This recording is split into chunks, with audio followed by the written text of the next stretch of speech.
j'espère que vous allez bien. Donc je vous retrouve pour cette toute première vidéo sur ma chaîne, puisque ça fait un petit moment que j'ai un compte Instagram dédié à la lecture, mais je voulais me lancer sur YouTube, donc me voilà. Donc comme vous avez pu le voir dans le titre, je vais faire une petite vidéo un peu présentation, donc qu'est-ce que vous allez pouvoir retrouver sur la chaîne, quel genre de lecture vous allez pouvoir retrouver, etc. Alors pour commencer, je vais vous parler un petit peu des genres de vidéos qu'on pourra retrouver sur la chaîne. Donc il pourra y avoir majoritairement des avis lecture, des book hauls, il pourra y avoir des tags livresques, ensuite des lectures, enfin des vidéos un peu plus ciblées, par exemple les témoignages que j'ai lus, les réécritures de contes que j'ai lus, ou sur des thèmes, des contemporains, des fantastiques, etc. Donc vraiment ça va dépendre après de ce que j'ai à présenter. Ça pourra être également mes autres passions, donc la papeterie, Disney, Harry Potter. Mais on verra tout ça, mais j'ai vraiment plein d'idées. Ensuite, quand est-ce que j'ai commencé la lecture et avec quel livre? Donc j'ai commencé réellement à lire des romans en 6ème, donc j'avais 10, 11 ans, je sais plus, à peu près. Et j'étais en CM2 6ème et j'ai commencé la lecture avec cette saga, donc la saga des filles au chocolat de Cathy Cassidy. Donc là j'ai mis que les 5 premiers tomes parce que si j'amenais toute la saga ça allait pas être possible, mais je l'ai dans ma bibliothèque. Donc c'est un livre jeunesse et dans le tome 1 nous allons suivre, donc on va suivre Sherry Costello qui a 13 ans et elle a perdu sa mère et donc son père va refaire sa vie avec une autre femme. Elle va déménager, venir habiter chez cette femme et elle va donc avoir 4 demi-sœurs, 4 nouvelles demi-sœurs, et donc l'histoire va se baser là-dessus. Et tous les autres tomes, donc on va suivre, par exemple dans ce tome là on va suivre une autre sœur, etc. Donc à chaque fois c'est bien puisqu'on change de point de vue. Et j'ai vraiment beaucoup aimé cette histoire, les personnages sont trop mignons, trop attachants. Il y a forcément des petites histoires qui se passent, il y a des romances également, mais j'avais vraiment beaucoup aimé, donc c'est vraiment un jeunesse. Je sais pas si ça me plairait encore aujourd'hui, mais vraiment cette saga a une grande place pour moi puisque c'est vraiment celle-ci qui m'a fait débuter dans la lecture. La troisième question un peu que j'ai préparée, c'est pourquoi cette chaîne? Qu'est-ce que la lecture m'apporte? Donc pourquoi cette chaîne? Tout simplement puisque ça va faire bientôt 1 an que j'ai mon compte Instagram dédié à la lecture, donc avec le même nom, une grande lectrice, la même photo de profil, tout ça. Et je voulais également me lancer sur YouTube pour faire des vidéos plus spéciales, par exemple, comme je vous disais, une vidéo sur les avis lecture, puisque quand je fais une story, je vais donner l'avis du livre et puis je vais parler du nouveau livre que je suis en train de lire, etc. Donc c'est pas vraiment bien fixé, si je peux dire. Et j'avais vraiment envie de faire des vidéos puisque j'en regarde beaucoup sur les livres, évidemment. Je pense comme tous les lecteurs. Et donc j'avais vraiment envie de me lancer moi également. Donc qu'est-ce que la lecture m'apporte? Je dirais l'évasion, ça m'apporte vraiment l'imagination. J'ai vraiment, je ne suis plus dans ma chambre ou à l'endroit où je suis quand je lis. Vraiment, je pars avec les personnages, je suis partie. J'adore puisque il y a tellement de mondes différents, il y a tellement d'histoires parfois, je pense à certains auteurs qui nous retournent le cerveau complètement. Il y a des choses qui se passent, on s'y attend pas, et moi je sais que les livres, c'est devenu une habitude en fait, je lis tous les jours et j'adore ça. Ça me permet aussi de m'évader, de m'imposer du temps pour moi également et de prendre du temps que pour moi, et donc voilà. Ensuite la quatrième question, donc c'est mes formats. Donc pour vous parler un petit peu des livres, je lis que du papier, je n'ai pas de liseuse puisque j'en ai pas vraiment le besoin, je ne voyage pas énormément et je préfère le contact papier vraiment et les voir dans la bibliothèque. Ensuite donc je lis des romans, des BD, des mangas. Je n'ai pas encore lu de romans graphiques il me semble, je ne crois pas. Et ensuite pour les langues, je lis du français. J'ai lu dans le cadre des cours des livres en anglais et j'ai lu également une BD en espagnol, donc ça pourra arriver mais très rarement. Je lis que du livre français quand c'est mes lectures à moi. La cinquième question, donc mes genres de lecture. Donc je vais lire principalement du fantastique, du fantasy, je lis également du contemporain. Il y a, je cherche parfois des romances, mais très peu. Je ne lis pas de thriller, tout ce qui est horreur, tout ça non plus. Je vais lire du Stephen King, puisque c'est ce que mon père lit principalement. Donc Stephen King, Maxime Chatham, donc ça pourra m'arriver d'en lire, notamment du Stephen King. Et également du jeunesse, mais pas le jeunesse 9-10 ans, plutôt le jeunesse 12-14 ans.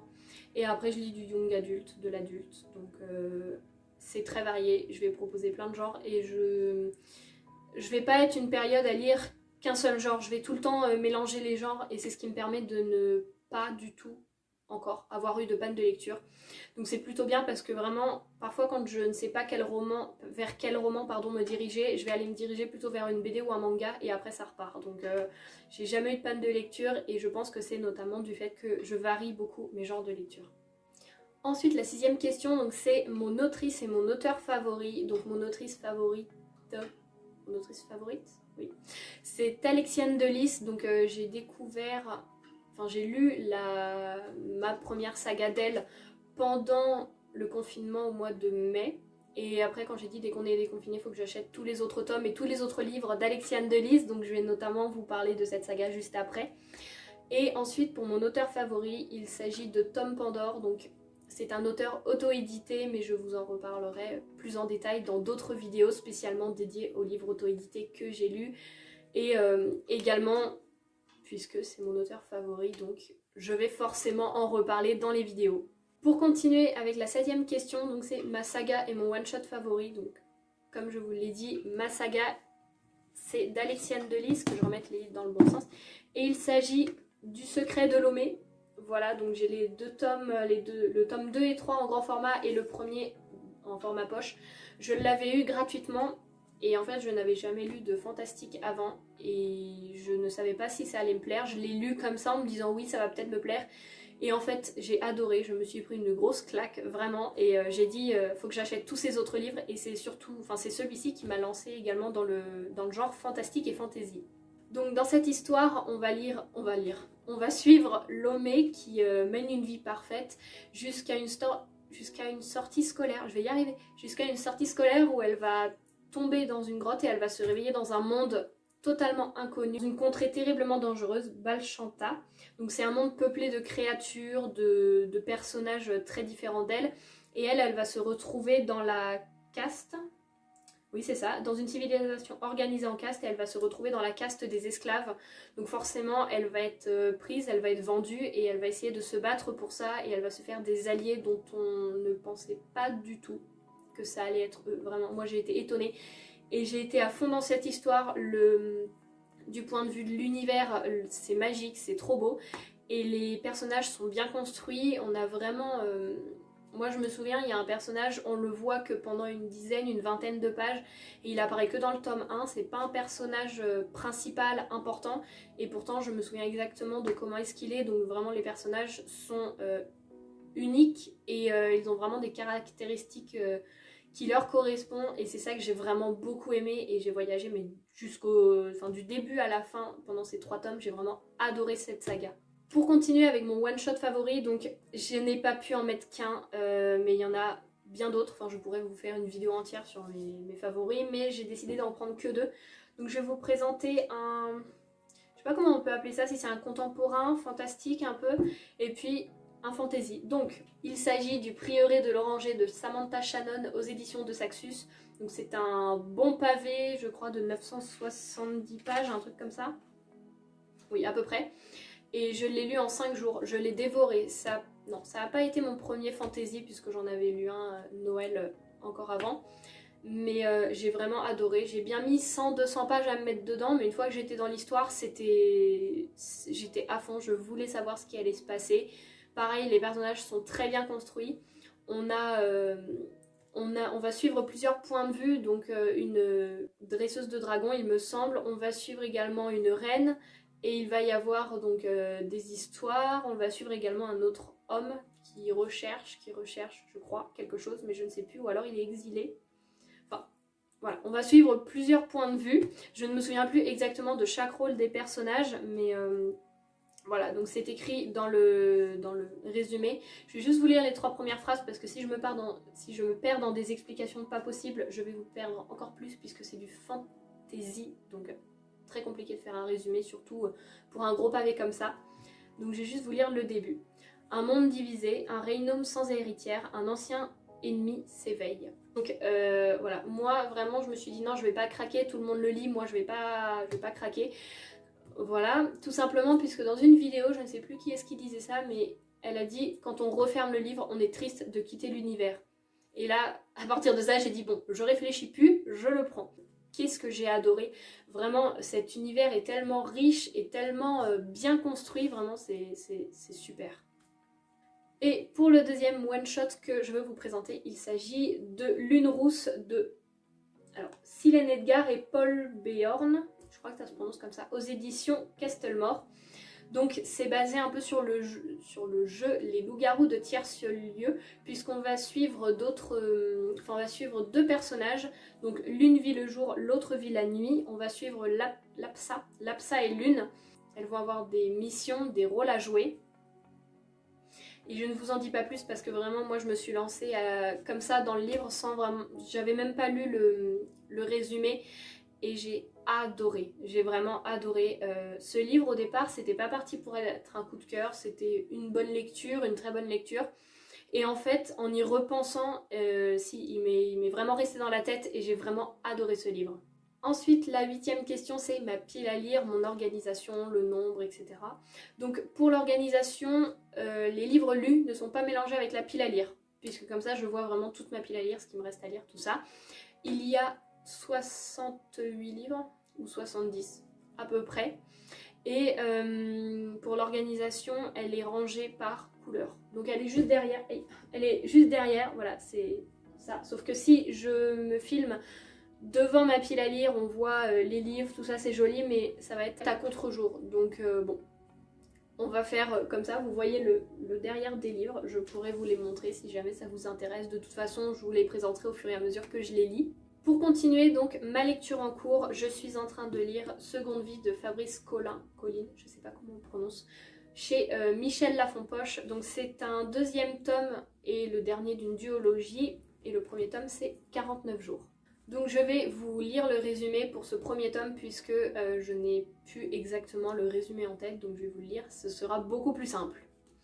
Je m'appelle Florian, j'ai 17 ans et je suis mort. Je me suis réveillée dans un paysage de plaine et de montagne qui s'étendait à perte de vue. Un être de lumière, un Elohim, m'a proposé un choix. Le suivre dans le royaume, un paradis selon lui, mais que je ne serais pas autorisée à voir avant de m'y rendre, ou plonger dans le Nihil, un gouffre gigantesque menant vers quoi justement? Je ne sais rien du Nihil, j'ignore tout du royaume et j'ai 49 jours, pas un de plus, pour prendre une décision. J'avais vraiment beaucoup aimé cette histoire qui aborde la mort un peu comme sujet principal, mais pas la mort dans le sens très glauque, tout ça, mais justement un peu comme une deuxième vie, une deuxième chance, et donc on va voir un peu tout ce qui se passe, il va rencontrer des personnages. Je l'ai trouvé vraiment très intéressant également, il est très bien construit comme personnage puisqu'il va apprendre en même temps que nous en fait ce qui se passe. Et il va découvrir le monde, on va le découvrir en même temps que lui, et j'ai vraiment beaucoup aimé. Et donc en plus j'avais un peu peur de me lancer dans ce livre puisque c'est un jeunesse, et comme je vous ai dit, je suis un peu réticente au niveau des jeunesses, j'ai un peu peur que ça me plaise pas, j'arrive plus à parler, je suis désolée. Et finalement j'avais beaucoup aimé, donc j'ai commencé juste ce matin, là, marque page, j'ai lu une trentaine de pages il me semble. Oui, j'en ai lu 31. Et donc je n'en suis qu'au début, mais vraiment je suis déjà replongée dans cette histoire et tout me revient en tête au fur et à mesure. Et ce qui est vraiment bien, et j'ai encore jamais vu ça dans les autres livres, c'est que là on a un résumé de 49 jours, donc le tome 1, et c'est un résumé un peu spoilant qui permet de tout nous remettre en tête, et je trouve ça vraiment bien. Pour terminer avec la 10e petite question, et donc la dernière, c'est mes autres passions, mais en fait je me suis rendu compte que je vous ai un peu dit ça déjà dans l'intro de cette vidéo. Donc il y a mes autres passions, déjà Disney, je sais pas si on voit là-bas mais j'ai une bibliothèque où il y a les Twisted Tales puisque j'adore les réécritures de contes, vraiment c'est trop bien. Donc il y a Disney, Harry Potter, je suis en train de les lire, je ne les ai jamais lus mais je suis en train de les lire et de regarder les films en même temps. Et ensuite il y a également la papeterie, donc après je pourrais par exemple vous faire une vidéo sur mes carnets de lecture, mon organisation pour comment est-ce que je note mes avis, comment est-ce que je m'organise pour mon compte Instagram, etc. Si jamais ça peut vous intéresser, puisque je sais que moi j'adore regarder ce genre de vidéos. Et ensuite là je n'ai pas d'autres idées qui me viennent comme ça, mais je vous redirai ça de toute façon. Donc voilà, cette première vidéo est maintenant terminée, j'espère qu'elle vous aura plu et que ça vous aura permis de cerner un petit peu les genres de lecture que vous allez pouvoir retrouver. Je compte poster une vidéo par semaine de façon à être assez régulière et aussi également varier, pas faire par exemple 2 avis lecture de suite ou 2 book hauls de suite, sachant qu'en ce moment j'essaye de me restreindre pour acheter. Donc les book hauls ne vont pas venir tout de suite, j'en ai quelques-uns à vous présenter, mais voilà. Je pense tout avoir dit, donc je vous fais plein de bisous et je vous retrouve la semaine prochaine. Salut!